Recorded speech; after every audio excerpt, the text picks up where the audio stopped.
Greetings, everyone. Welcome back to our pseudo podcast / videos reviews of video games and Hi. consoles. Now, let us talk about Crash Bandicoot or Cash Banuka, if you wish to be talking about him in the culture tongue. Yes, very good. Very good. Quoting much more popular YouTubers than us. Wow. But everyone loves the name. It doesn't matter. He didn't make it up. It was his stepdaughter. So Crazy, right? a little bit of a personal history. Yeah, you go first, and then I'll go with mine. I was born. If I'm going to be reminded, if I have to think about my age, no, you have to know. I was born in 1992, so I am 30. And I was born in 95, so I'm 27. The first video game I had ever played was in 1996 at my cousin's house on his PlayStation 1, and it was Crash Bandicoot. My God, we have the same childhood. The first video game I ever played was Crash Bandicoot. And I loved it. I wanted a console. My mom, dad eventually bought me a console. And the first two games they bought me were Crash Bandicoot and Mortal Kombat Trilogy. Oh, that would be such a great fucking thing to wake up to as a kid. Like, yeah, let's let the 4-year-old play Mortal Kombat. He has to see it eventually. I mean, look, if that doesn't prove that video games don't turn people violent, I don't know what does. If you get violent from video games, you probably have mental issues. Yeah, but no, the first game I ever played, I used to play this with my father all the time, was the original Crash Bandicoot. So I have a huge nostalgia boner for Crash Bandicoot, the original trilogy. Yeah, with me, in terms of my origins, I was about 3, I'd say, and I saw my mom playing Crash Bandicoot, and I wanted to try it. I don't remember if I played levels before this at all or not, but she was trying to beat Cortex at the end, and she couldn't do it.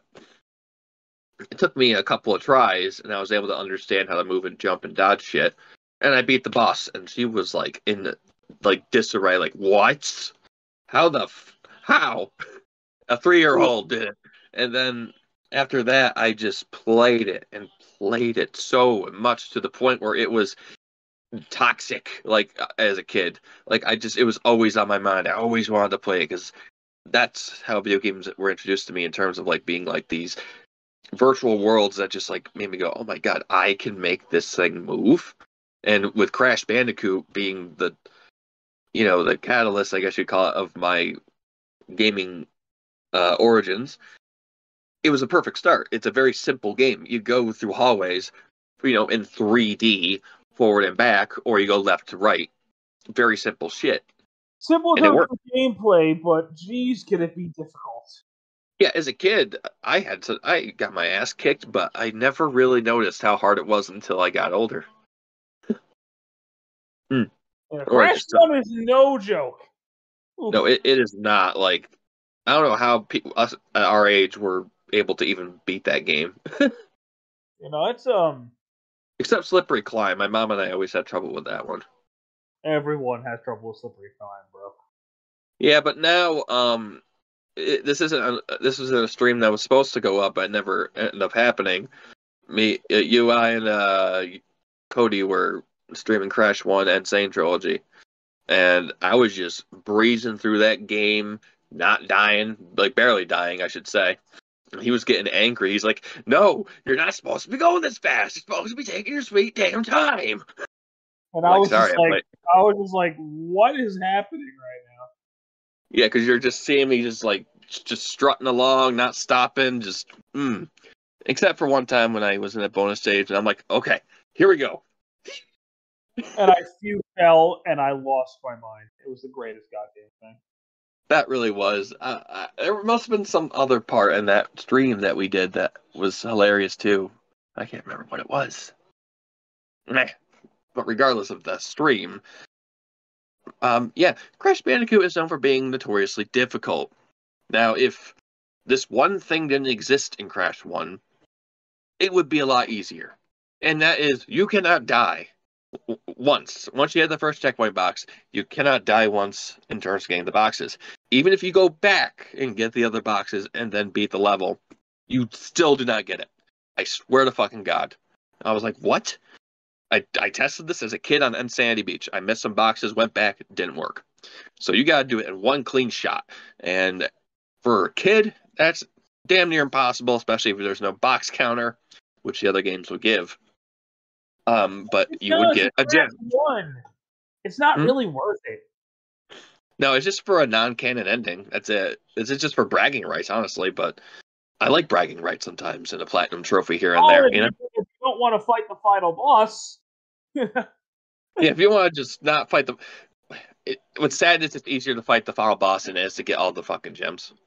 Yeah. Here's your reward. No boss.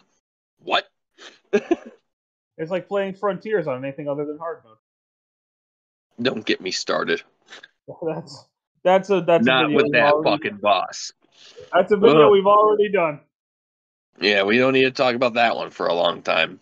Maybe a retrospective in 10 years if YouTube's still here. But, oh God, I'm going to hear this quote 10 years from now and I'm going to be like, nah, we're old. But, yes. Yeah. So, Crash Bandicoot graphically, for 1996, pretty fucking beautiful, I'd say. Crash's Miles would get better looking, but I'd say for a first go, it was pretty damn pretty. You know, for one of the first like full 3D platformers, it still looks decent to this day. I won't say amazing because the game came out like 1990. Was it 6 or 5? What, Crash 1? Yeah, was that 95 or 96? I feel it was 96 it was. For 96, it's pretty freaking good. It looks better than, say, I can't believe I'm going to say this. It looks better than Final Fantasy VII. It looks better than Mario 64 in some places. Yeah. Mario 64. Maybe not better than Final Fantasy VII. I was telling my friend I don't like the look of Final Fantasy VII's overhead view when you're running around. The map world I don't mind, but it was just like running around on a freaking piece of picture. It was just, I don't know. We'll talk about that later. That's a anyway.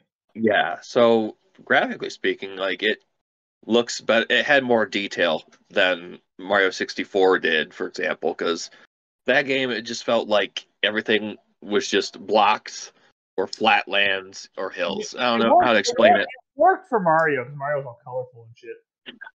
Yeah, and for Crash 1, at the time, it was pushing the PS1 to its limits with what they knew how to do. And whenever you go forward, everything that you can't see that was before you turns into just this brown nothingness. Just like this guy, Boundary Break, if you take the he did a thing where he turned the camera just slightly, everything behind you's gone. It's all brown. It's so weird how they pulled it off. But it's like a form of culling or something like that where they just take, assets out of the game so it runs faster or stays stabilized. So it's not like, say, like Insane Trilogy where the whole level is loaded for the most part,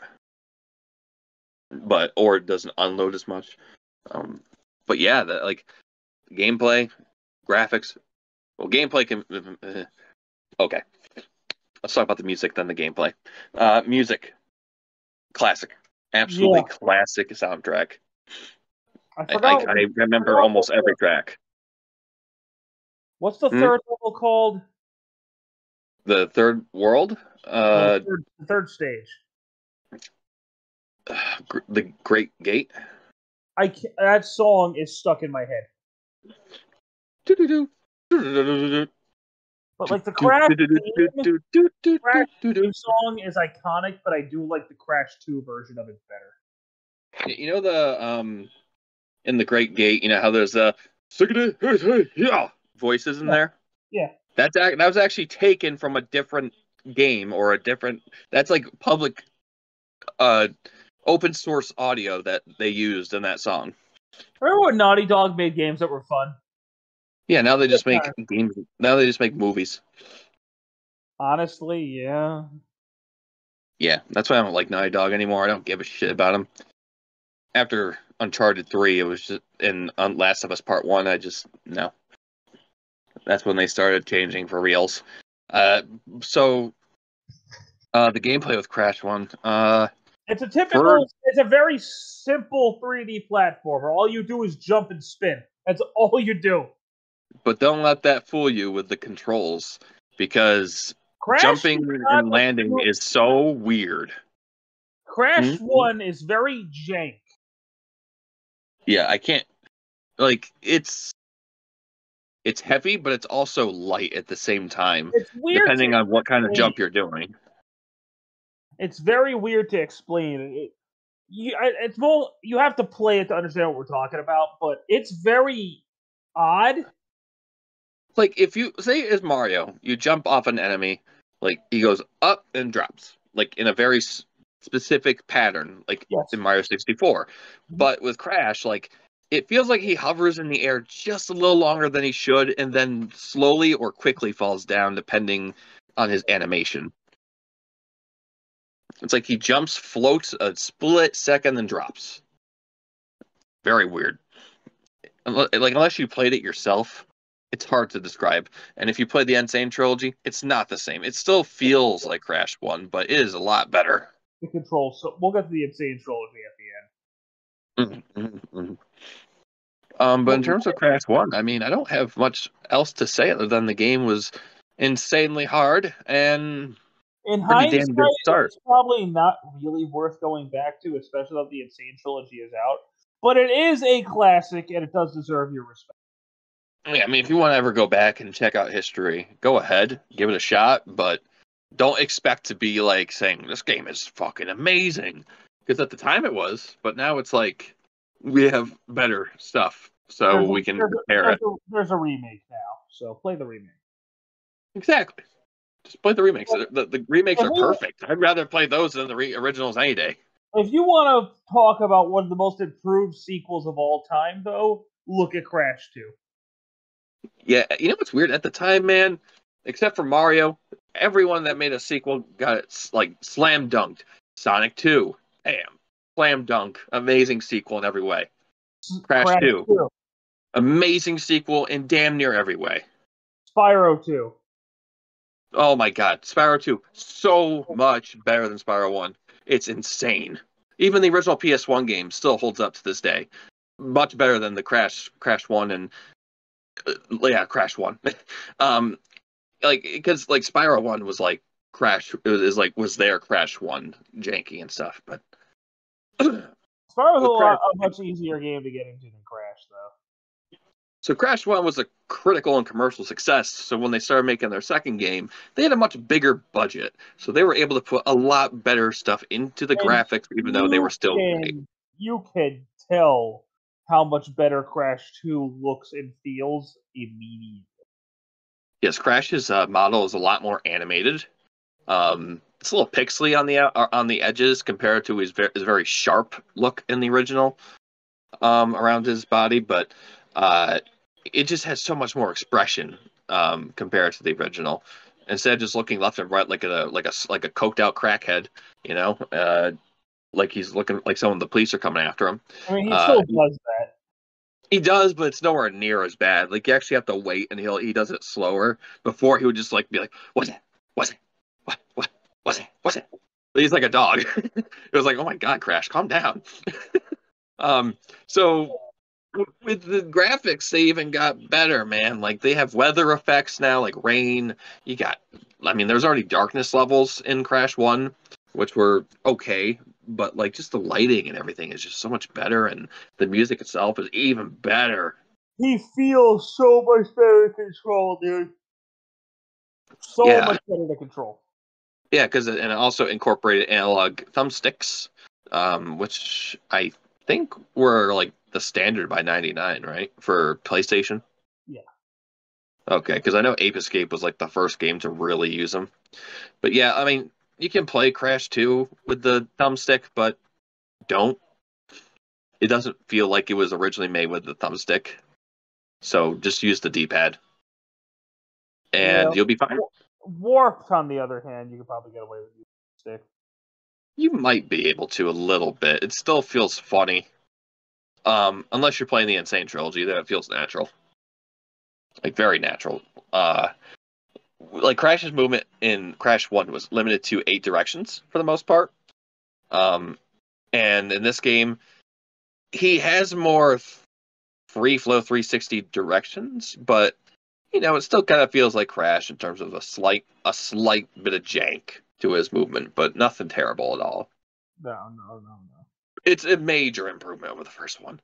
Like, holy shit, he's got a slide. He can slide. He can slide jump. He can crouch and jump higher, and then he can belly flop as well. He's got a pretty good arsenal of moves in this game. Mm. And what do you have to say about that stuff? So, Crash 2 is easily one of the most improved sequels ever. Like, better level design, much better control, a much better soundtrack. Yeah, not that Crash 1 soundtrack was bad. It was more ambient. Like, it was very low key, I don't like to say low key. It was very subtle in a lot of ways. It wasn't in your face.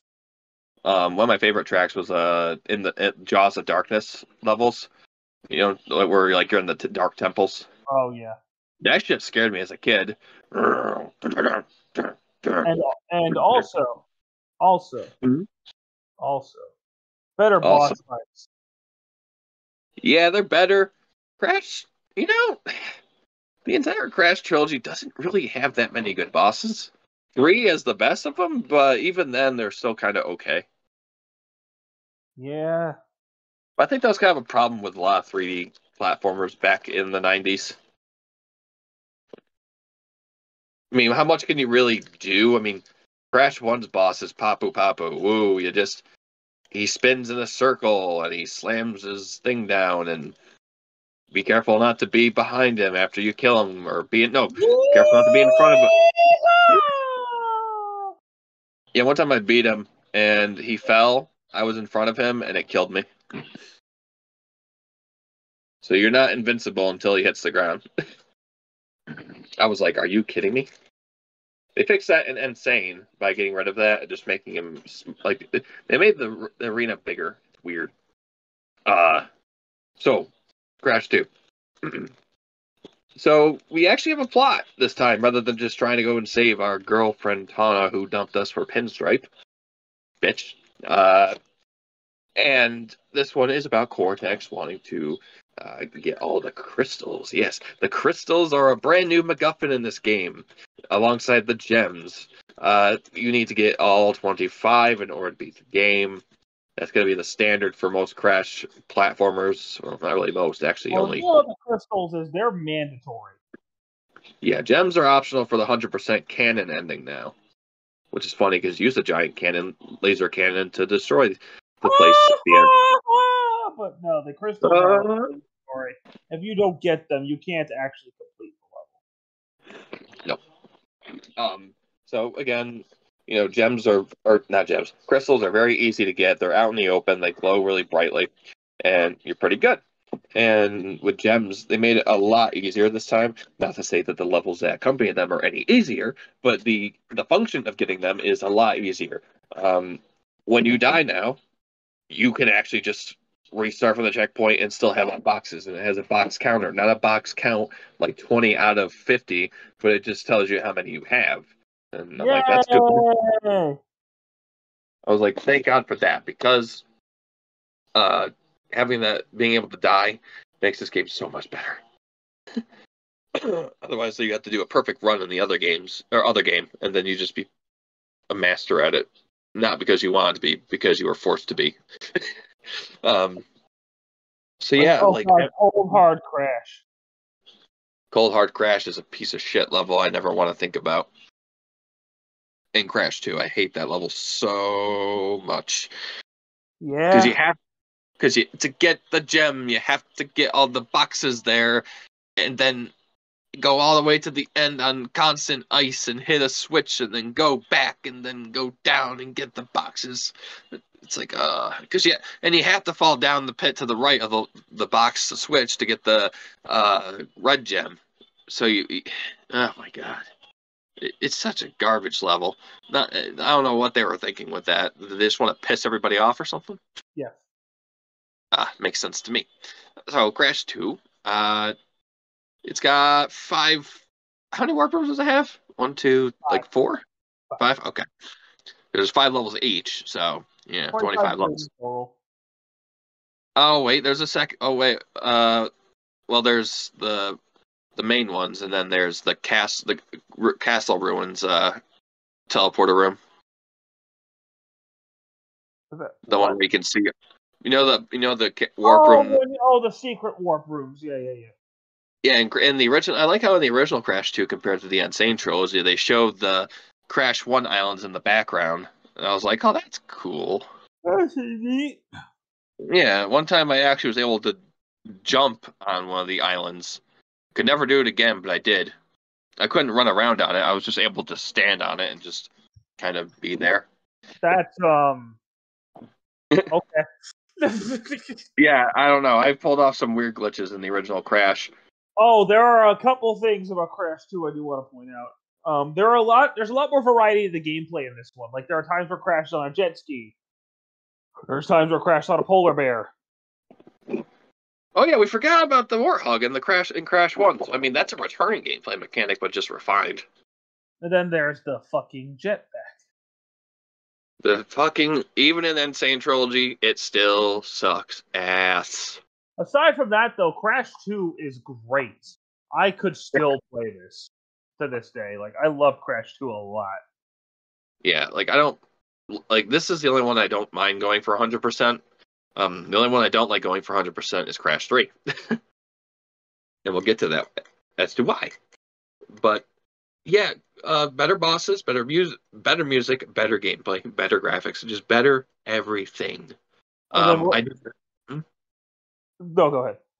The only thing I miss is the island traversal, which is something Crash 4 would bring back. Not Wrath of Cortex, but the official Crash 4. Yeah, Crash 4-2. Like Final Fantasy 13-2. This is 4-2. Yeah, the mulligan. Oh, God. It's like, we fucked up. Here's the real Crash 4.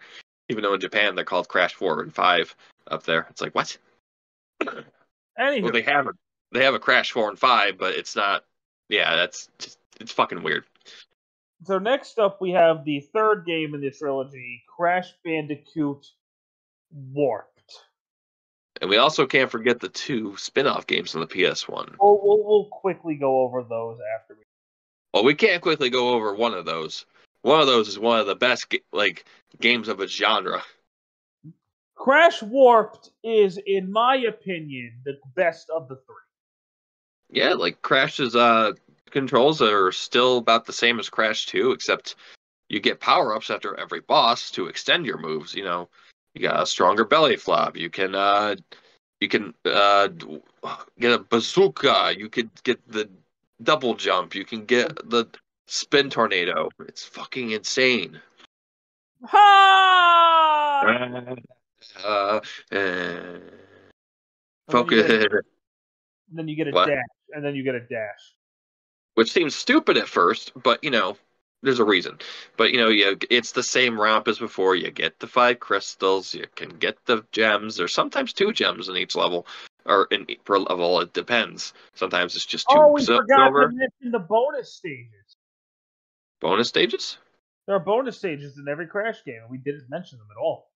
Oh yeah, so Crash 1's bonus stages are, in the original one, unlike the Insane Trilogy, are completely optional in terms of getting all the boxes. So they're not very hard, except for maybe like the last 2 Tawna stages, we'll call them. Every time you go there, they're a requirement for saving your fucking game. Yeah, that's the thing we missed, is the shitty saving system. Like, that's the only way that saves your game, like, or whatever. But you can get gem saves, but it doesn't save the level you beat. It's just so when you go back to that level, you already have the gem. It's very weird. The level's locked, but you have the gem. Like, what the fuck? Okay. Yeah, I don't get it. I don't get it. So I was like, okay. Yeah. I must have did something out of order to make it do that. So, yeah, with Crash 3, same things. You got your color gems, which are not nearly as hard to get. They're just like locked out from other going into a special level in the secret warp room and all that stuff. But they have an extra collectible that you have to do after you beat the game. You can get some of them before you beat the game, but this is where the fun begins. You have to get these things called time relics. You have three colors. You got sapphire, you got gold, and platinum. Sapphire is the minimum to beat the game. You can most likely beat most of them without the crash dash, but You only need to get the true ending. You only need the sapphire one. But to get to the 100% or the maximum percentage, you need to get every gold one. Then talk to Coco, and she'll give you a gem. Whoop-de-doo. Yeah, but I mean, you don't need that to get the full ending, though. No. Trophy probably in the Insane trilogy. Fuck that! Nope. Yeah, no, sorry. I platinum Crash 1, but not the other two. So it's got more variety of gameplay styles. I mean, you still play as Crash, and you can play as Coco in certain instances. By that I mean two types of instances. You got the Tiger, and which is basically this game's version of the auto-scrolling animal running levels, and then you have the jet ski, which is different from the Crash 2 one. There's a plane level too. Oh yeah, well that's for Crash. Oh yeah, she does that too. Both Crash and they both do it. That's right. But she also has the boss fight in the spaceship. Oh yeah, against Engine. Yeah. So those like the bosses in the game are better, but with the gameplay styles, with the original Crash 3, the jet ski was perfectly fine in terms of its physics. But in the Insane trilogy, I don't know what they were thinking. I don't know what happened with the Insane trilogy, but they were trying to make it more realistic, I think, with the physics. But it feels so fucking weird. It's so like whenever you take a turn, it doesn't feel like you're turning right. You feel like you're swinging the thing to the right more than turning it to the right. Yeah, I hate it. Yeah, it's the worst part of the game by far. That really just fucks the game up for me in terms of the remake. For a lot like things that they have to do, like actually playing it and getting the relic. Jesus Christ. Yeah. Yeah, and there's only one level in this game that's open ended, and that's Hot Cocoa, where you're on the jet ski and you have a big circular level to go around and get all the boxes, and then break the nitro box, get out of there. Whatever. Cool stuff, but with the original PS1 game, the draw distance is so piss poor that it's hard to do. Yeah, it is. Insane Trilogy is a little easier to see everything, but harder to control. So pick your poison. You can't win with Hot Cocoa. No, you can't. You really can't. Everything else, pretty fine. Like every other Control adaptation to the Insane Trilogy was fine, and in general, I don't have any issues with. So, and you can ride a dinosaur. You can also run from a dinosaur. Yes. This game's version of a Yoshi you can ride is kind of cool, but there's not much to it than that. Graphics even better. This is one of the best looking games on the PS1, bar none. Oh yeah, one of the best for sure. And the music once again stellar as always. Now, this is honestly one of my favorite games on the PS1. I love Crash 3 to death. Yeah, I like it too a lot. I don't love it as much as the others. I don't know why. Well, hear me out. What? You might just be wrong. Possibly. I might, yeah. Whenever I replay a Crash game, I always go to Crash 1 for some reason because it's the quickest to just do in one sitting. I don't know why. Crash 1 is the one I touched the least, actually. What? Crash 1 is the one I go back to the least. Yeah, it's weird why I go back to that. Probably because it's the first game I ever played and I have attachment to that. Like, I got so addicted to the game, I had to have games taken away for a few years. Jesus Christ. Yeah. But that's all right. Whatever. What are you going to do? Bitch and moan. I said bitch and moan about it. Yeah, so this game's story is about the same. World domination, but time travel. Yeah, you got time travel. You're called. I don't know what they call it. The time something. Basically it's just this chamber area, you can call it, and it takes you to like different eras of time, past, future, middle age, whatever.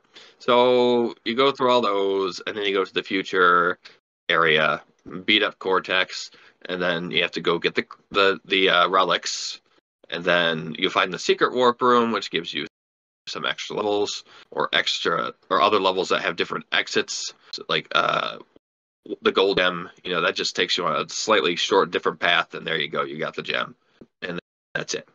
It's nothing crazy. It's like, oh wow, thanks for holding this off to the very end of the game. And once you get all the gems and all the relics, you finally beat Uka Uka, which is like the main villain of the 3 games so far, because it was because Cortex was following orders from him, I guess, originally. Yeah, So I was like, oh yeah. So and uh, Uka Uka has someone working with him, Entropy, and he's like the time master or whatever, the time machine or time twister. I forget what they call it. I forgot. I love how you beat him and there's still 2 bosses after him. Yeah, I know, he should have been like the second to last boss. But he's not, Engine is, so. Yeah, they talk about the place might like collapse and all that stuff, but nothing happens. No, you just Until beat the it end. up and it's like nothing's wrong, so. Yeah, it's not until the end, and you're like, oh shit. Yeah, So I love Crash 3 so much.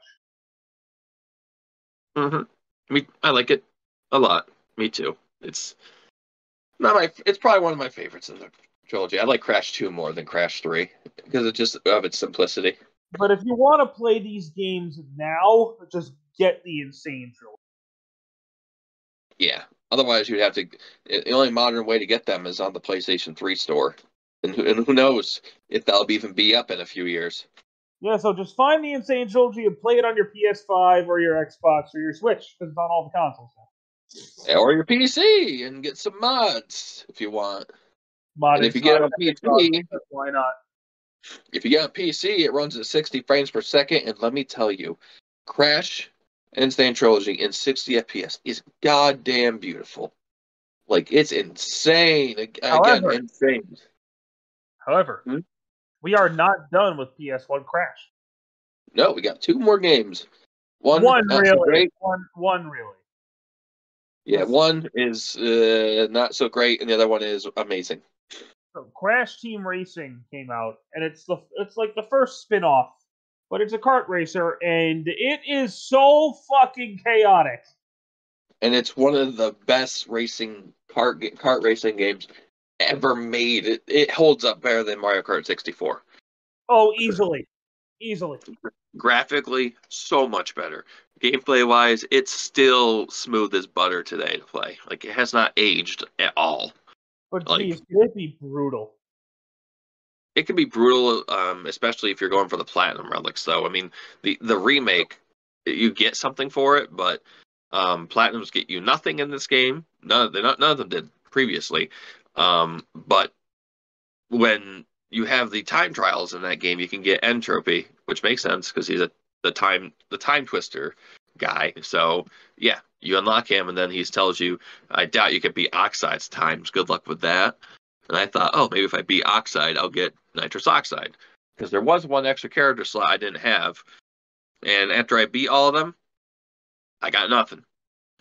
I was so pissed and in disarray. I was like, not disarray. I was just so shocked. I was just like, what did I just waste my time on? Weeks of doing this as a kid. I can't do it now. I can do it as a kid, though. But that just pissed me off. He was not meant to be playable in the game. The actual character is Penta Penguin. You get him with the character code. It's pretty weird. Yeah, you could just, if you really wanted to, you could just put in codes and unlock the characters and just be done with it. Yeah, you don't have to go through the story mode and unlock all the bosses and all that stuff. But for your first time through, I'd suggest doing it the normal way because, I don't know, it's a fun game to race through. It's very satisfying. Uh, the story is so bad and stupid that I just can't help but be like, you know what? Fuck it. I'll accept it. The fact that it's there is like, oh, cool, but I kind of wish they hadn't bothered and just gave us a racing game. Yeah. I mean, you have like I do like the single player idea though, like racing from level to level, you know, very cool stuff. I like a single player mode in a racing game to be honest because Also, Oxide cheats. what? Oxide cheats. So Yeah, he cheats in the first race against him. Um Apparently if you restart immediately, he won't do it. I was really? like, yeah, that's how I was told or I saw, but I tried it, it didn't work, but I was like, what? But yeah, he cheats the first race, and then we have to get all the relics, and then he won't cheat in the second race for some reason. That's But weird. his race is probably the hardest race in the game. Oh, easily. Yeah. I mean, you get really fucked over by Ripperoo with all the TNTs just exploding behind him. But But you other know, than that, as a kart racer, CTR is fantastic. yeah, like you said earlier, it's chaotic. Like, items Oh yeah. everywhere. And it's so fast, too. Like, goddamn, like, you really go fast in this game. And it's so fun. You go as fast as like Sonic Unleashed in this game. It's insane. Yeah, for the PS1, really damn good stuff. Especially when they made the remake. Like, you go even faster in the remake. But then they add all the carts and characters from Crash Nitro Kart. Yep. The last DLC character was Emperor Velo. Oh, nice. He- For some So, reason, they call him Emperor. They call him Velo now. so I'm not going to get into the controversy of Nitro Refueled. There's whole videos about it, but it was bullshit. Yeah, they had the at first when they launched it, they had the little store where you get all your cosmetics and characters. And then a few months later, or not even, after the reviews came out, they implemented microtransactions and it didn't ruin the game, but it made the grind to get coins normally a hell of a lot worse. Yeah, It so was fuck that. yeah. And if you play offline, you're going to be getting like 10 coins per race. It's pathetic, or 50 at least, at most. Sorry. Yeah, And I'm like, it's really bad. yeah, I mean, so there's a lot of stuff to unlock too. I mean, other than the characters, everything is just cosmetic. So whoop-de-doo, I guess. But some of it is cool stuff. So, like, And that part of Nitro Fueled is bullshit. sadly, the game kind of fell off the cliff in terms of the online community after all the DLC came out, especially on Switch. Probably because of that. What? The microtransactions? Yeah. Probably that turned a lot of people away, and I don't know, just I'm one of them. I still think it's like one of the best racing games ever made, though, regardless of that crap. It's fun, but I can't support that bullshit. I cannot do it. Well, I can just buy the base game, but I'm never going to buy the microtransactions from them. I didn't. So that means I don't support such bullshit like that. Good job. There's one other game to talk about, and I'm not going to spend a lot of time on it because I personally never spent a lot of time on it. My mom and I tried to play this game, but we never finished it, and it was just, looking back on it, very boring. Crash Bash, I guess it's supposed to be Mario Party, but it sucks. Yeah, there's no board, or no boards at all, no dice blocks. Just you have a warp room that you go through single player wise and just do one of four similar missions in each world until you get to the last one where it has some actual different levels. And they're all mediocre. Some are okay, some are fun, but some are garbage. You can put in a Spyro game that gets you almost the full game of Crash Yeah, Bash. if you are in Spyro 3, if you put in the Crash Bash demo, go in the demo, put in the cheat to unlock everything. You open up a debug menu and it has like almost like more than half of the game is on the disc. That's hilarious. Yeah. So you want to And play I'm like, Crash Bash, just play Spyro Year of the Dragon. it's like sure it won't be a complete version of the game, but it's close enough. Better than trying to unlock everything in the real game. Yeah, in the real game you can't put a cheat code in, I believe. Maybe you can. You have to have like the black label cover to have the cheat codes apparently work. But regardless, Crash Bash, I wouldn't even bother. It's ugly graphically too. It's at the end of the PS1's lifespan too. Like I think the PS2 was already out. Came out in 2000. Yeah, PS2 came out in 2000, so maybe right before the PS2 came out. Yeah, right before or right around it. It was somewhere there. It's definitely a skippable game. It's really not that fun. And Looking back at it. nobody really talks about it. So No. I hear a rumor that they might be making another Crash Party game that may be good. But, eh. well, after the Crash 4 didn't sell as well as they hoped, so Not surprised. Well, actually, I am surprised. I don't know. Well, a lot of people that probably got the Insane trilogies just wanted to play the original games again. And that's it. They didn't really care about a new Crash game. They're just like, I just want to play those old games again. that's totally understandable. But I think that's going to be it today for this video.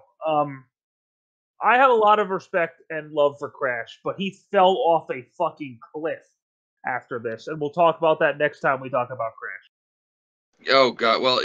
He crept to the cliff. Once he hit Twinsanity, that's when he fell off the cliff. And he eventually Heihachi'd and pulled himself up, but Yeah, it took him 10 years. you know, we'll talk about that in another video. Until then, do you have anything else you want to add, Alex?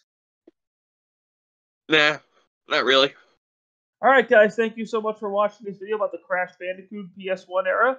And stick around, because next time I think we'll be talking about Zelda? Possibly. I believe it is. Yep, Zelda. Zelda's next. So Now, I don't have a lot of nostalgia attached to the 2D titles, so we're going to be focusing on the 3D titles. yeah, we'll be talking about the N64 Zelda games. So stick around for that, and we'll talk to you guys soon. Take care. Bye bye. Oh, I should probably stop the recording. Maybe. Okay, I will. Bye. Bye.